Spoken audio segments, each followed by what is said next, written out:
बिस्मिल्लाहिर्रहमानिर्रहीम। Course probability and statistics का आज ये हमारा दूसरा लेक्चर है। टॉपिक है सिंपल लीनियर रिग्रेशन। लेक्चर जो फर्स्ट हमने किया था उसमें भी यही टॉपिक था, सिंपल लीनियर रिग्रेशन, लेकिन उसमें हमने सिर्फ ये देखा कि रिग्रेशन क्या होता है, रिग्रेशन की डेफिनेशन क्या है, इसका मॉडल क्या होता है, उस मॉडल में वेरिएबल्स क्या होते हैं, पैरामीटर्स क्या होते हैं, और हमने उस मॉडल को हल कैसे करना होता है। तो जो पहला लेक्चर था उसमें हमने ये चीज़ें हल की। इसके लिए फिर हमने एक प्रैक्टिकल एग्जांपल जो कि हमने बुक से ली, उसका डाटा हमने पुट किया और उसको हमने हल करके मॉडल को फाइंड किया।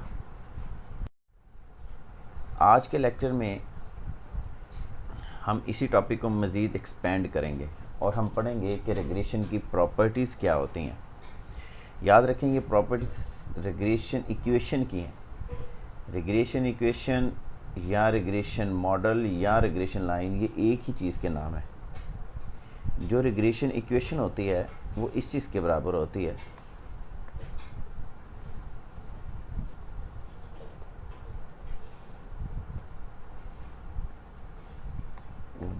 y is equal to a plus B X. ये एक मॉडल मैंने लिखा है, इसको हम y ऑन x मॉडल कहते हैं। एक x ऑन y भी मॉडल होता है, x ऑन y में y और x की जगह चेंज हो जाती है। ये तीनों नाम जो ऊपर लिखे हुए हैं, regression model, regression line, regression equation, ये तीनों नाम इसी मॉडल के हैं। अब याद रखें कि हमने इस मॉडल की अब प्रॉपर्टीज़ पढ़नी है। ठीक है जी, इस मॉडल की हम प्रॉपर्टीज़ पढ़ेंगे। तो जो पहली प्रॉपर्टी है वो है sum of deviation from estimated regression line is always equal to zero. इस प्रॉपर्टी को ज़रा समझने की कोशिश कीजिएगा, बड़ी अहम प्रॉपर्टी है, क्वेश्चन में ये आती है। ठीक है जी, तो इसमें ये जो चीज़ है इसको हम कहते हैं सम। क्या कहते हैं? सम। क्वेश्चन में देखें ये लिखा हुआ है सम। फिर ये जो ब्रैकेट के अंदर है x minus x hat, x minus x hat, इसको हम कहते हैं डेविएशन। क्या कहते हैं? डेविएशन। ये जो इसमें x हैट है इसको हम कहते हैं एस्टिमेटेड रिग्रेशन लाइन। क्या कहते हैं? Estimated regression line. आगे क्या लिखा हुआ है? ये लिखा हुआ है इक्वल। ये है इक्वल, किसके बराबर होता है? ज़ीरो के। तो ये आ गया ज़ीरो। आई होप कि आपको इस बात की समझ आई है कि sum of deviation from estimated regression line is equal to zero. ये x के केस में और y के केस में फिर x की जगह पर y आ जाएगा। इसी तरह दूसरी प्रॉपर्टी बड़ी ईजी है, हमने इसी डेविएशन का स्क्वायर लेना तो फिर उसका रिजल्ट ज़ीरो नहीं आएगा, बल्कि स्क्वायर लेने के बाद उसका मिनिमम कोई ना कोई रिज़ल्ट आएगा। ये मैंने दो प्रॉपर्टीज़ लिखी हैं, ये दो प्रॉपर्टीज़ क्वेश्चन के पॉइंट ऑफ व्यू से भी आ जाती हैं, लिहाजा आपने इनको अच्छे तरीके से इनकी प्रैक्टिस भी करनी है और ये आपको आनी भी चाहिए। नेक्स्ट पे चलते हैं। सिंपल लीनियर रिग्रेशन मॉडल, ये मॉडल लिखा हुआ है। हम इस मॉडल को इस अंदाज में यूज़ करेंगे, यानी ये जो बीटा नॉट है ये y वैसे आ गया, इसको हम a पुट कर लें। याद रखें ये पैरामीटर्स ही रहेंगे, नाम आप जो मर्ज़ी चेंज कर लें। बीटा वन को हम b लिख लेते हैं। क्लियर होगी बात? तो ये मॉडल बन गया। जब हम इसको हल करेंगे तो हमें इस एरर टर्म की ज़रूरत नहीं है। ठीक है जी, हम इसको, हमारे पास ये दो चीज़ें हैं इसमें, वेरिएबल्स। ये देखिएगा, ये जो y है और ये जो x है, ये दोनों वेरिएबल्स हैं, ये क्वेश्चन में गिवन होंगे। जबकि ये जो a और b है ये पैरामीटर्स हैं, ये हमने फाइंड करने होंगे। इनके फार्मूले मैं लास्ट क्लास में आपको करवा चुका हूँ, हम हल भी कर चुके हैं, आज हम दोबारा भी देखेंगे। इन दोनों पैरामीटर्स को हम स्लोप और इंटरसेप्ट भी कहते हैं। तो क्वेश्चन में अगर वो कह दे कि फाइंड स्लोप और इंटरसेप्ट, तो इसका मतलब है कि आपने पैरामीटर्स ही फाइंड करने हैं। अब ये आगे मेंशन है कि एरर टर्म को क्या कहते हैं, वाई को क्या कहते हैं, एक्स को क्या कहते हैं। नेक्स्ट स्लाइड पे चलते हैं। रिग्रेशन लाइन को फिट, ये वही बात जो मैं लास्ट स्लाइड में आपको समझा चुका हूँ, मैं दोबारा डिस्कस कर देता हूँ कि हम बीटा नॉट को ए से रिप्लेस कर देते हैं और बीटा वन को बी से रिप्लेस कर देते हैं। तो रिप्लेस करने के बाद फिर जो मॉडल हमारे पास बनेगा वो मॉडल हमारे पास इस तरह का बन जाएगा, ये वाई ऑन एक्स के केस में और ये एक्स ऑन वाई के केस में। अच्छा जी, उसके बाद ये देखिए दो केसेस हैं हमारे पास मॉडल के, वाई ऑन एक्स का केस हो और एक्स ऑन वाई का केस हो, तो दोनों सूरतों में जो मॉडल है वो चेंज हो जाता है। तो वाई ऑन एक्स के केस में जो मॉडल होगा उसमें जो बी फाइंड करेंगे उसका फार्मूला आपके सामने है, और एक्स ऑन वाई के केस में जो बी का फार्मूला है आपके सामने। इन दोनों में फ़र्क देख लें, सेम फार्मूला है, सिर्फ ये फ़र्क है। अगर आप थोड़ा सा गौर करेंगे, यहाँ पर देखें बटे में डिनोमिनेटर में यहाँ पे एक्स स्क्वायर है और एक्स है, यानी डिनोमिनेटर में एक्स यूज़ हो रहा है, जबकि यहाँ पर डिनोमिनेटर में वाई यूज़ होगा। बाकी सारे का सारा फार्मूला सेम है। उसके बाद ए वाई ऑन एक्स के लिए और ए एक्स ऑन वाई के लिए फ़र्क क्या है, यहाँ पर ए में पहले वाई बार है और फिर एक्स बार है, जबकि इधर पहले एक्स बार है और फिर वाई बार है। एक्स बार मतलब एक्स का मीन और वाई बार मतलब वाई का मीन। अच्छा, एक यहाँ पे छोटी सी चीज़, ये जो y है, y के नीचे छोटा सा अगर वाई एक्स लिख दिया जाए तो इसमें कोई हर्ज नहीं है। इससे पता चलता है कि ये वाई ऑन एक्स का केस है। एक्स ऑन वाई का हो तो छोटा सा नीचे हम एक्स वाई लिख सकते हैं।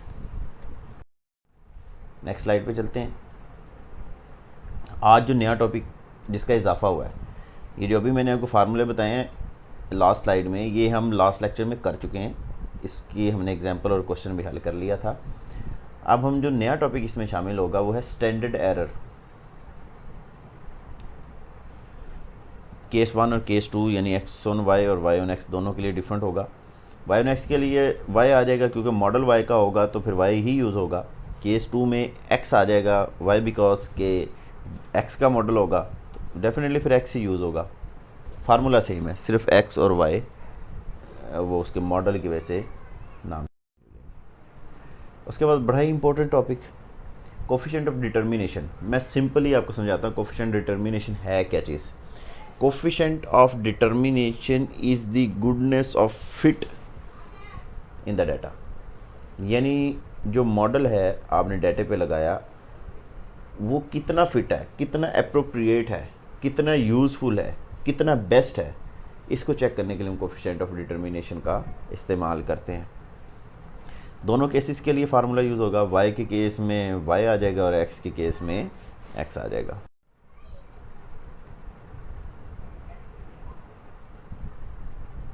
उसके बाद आगे एक्सरसाइज, ये प्रॉब्लम है, problem 11.1।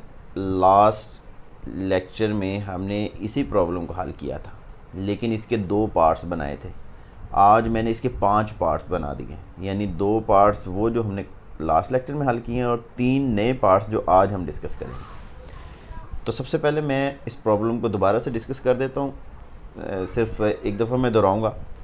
A study was conducted at Virginia Tech to determine if certain static arm strength measures have an influence on the dynamic lift characteristics of an individual. 25 individuals were subjected to strength tests and then were asked to perform a weightlifting test in which weight was dynamically lifted overhead. The data are given below. जो data था वो ये है, यानी दो column है, एक x का है और एक वाई का। याद रखें रिग्रेशन के क्वेश्चन में, सिंपल लीनियर रिग्रेशन के क्वेश्चन में दो ही चीज़ें गिवन होंगी, एक एक्स होगा और एक वाई होगा। ये देखें पार्ट 1, ये जो हमने लास्ट लेक्चर में डिस्कस किए थे, ये 2 पॉइंट थे।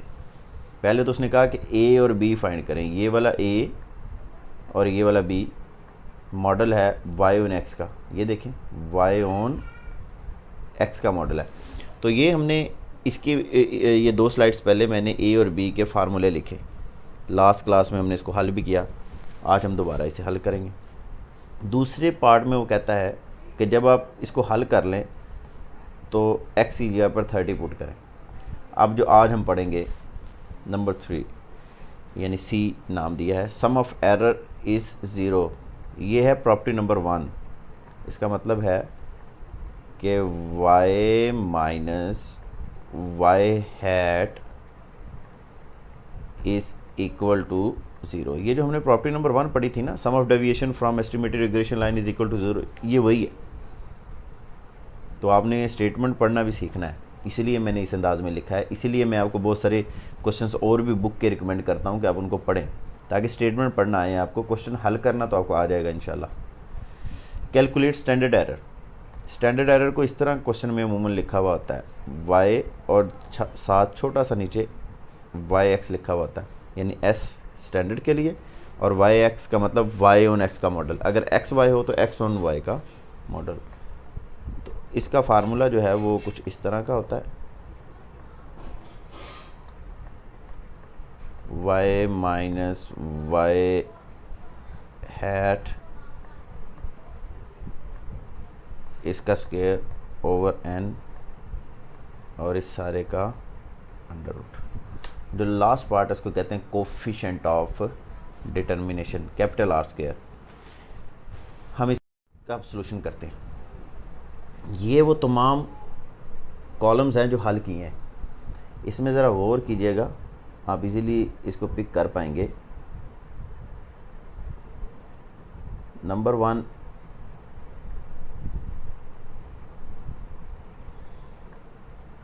यहाँ पर लिखा हुआ है x और ये लिखा हुआ है y। पहले 2 कॉलम्स को देखें ज़रा गौर से।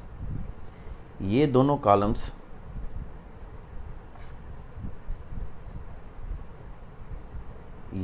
जो कॉलम्स हैं ये क्वेश्चन का हिस्सा होंगे।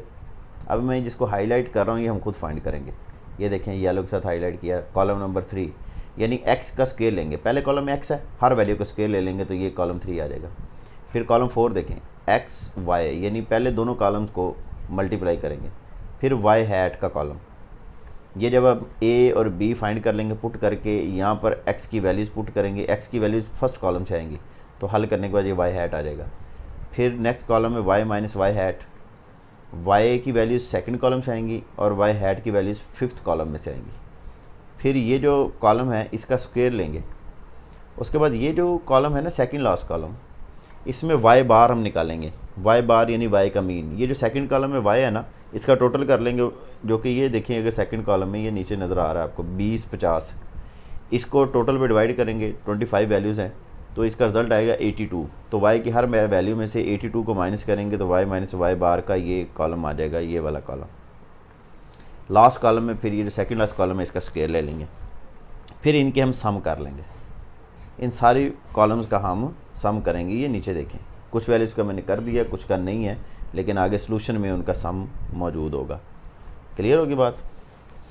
अब चलते हैं नेक्स्ट। ये देखें पार्ट 1 था, हमने बी फाइंड करना था, बी का ये फार्मूला लगाया, वैल्यूज़ पुट की और बी का रिजल्ट आ गया।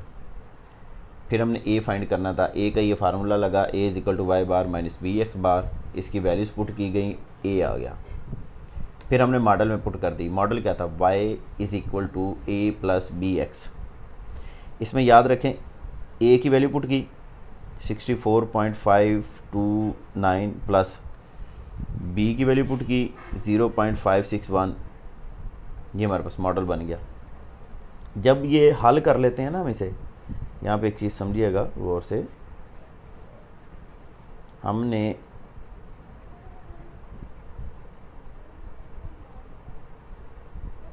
जब इसको हल कर लिया है, ये ज़रा देखें, मैं ना ये y के ऊपर हैट डाल रहा हूँ, ये वाई हैट है।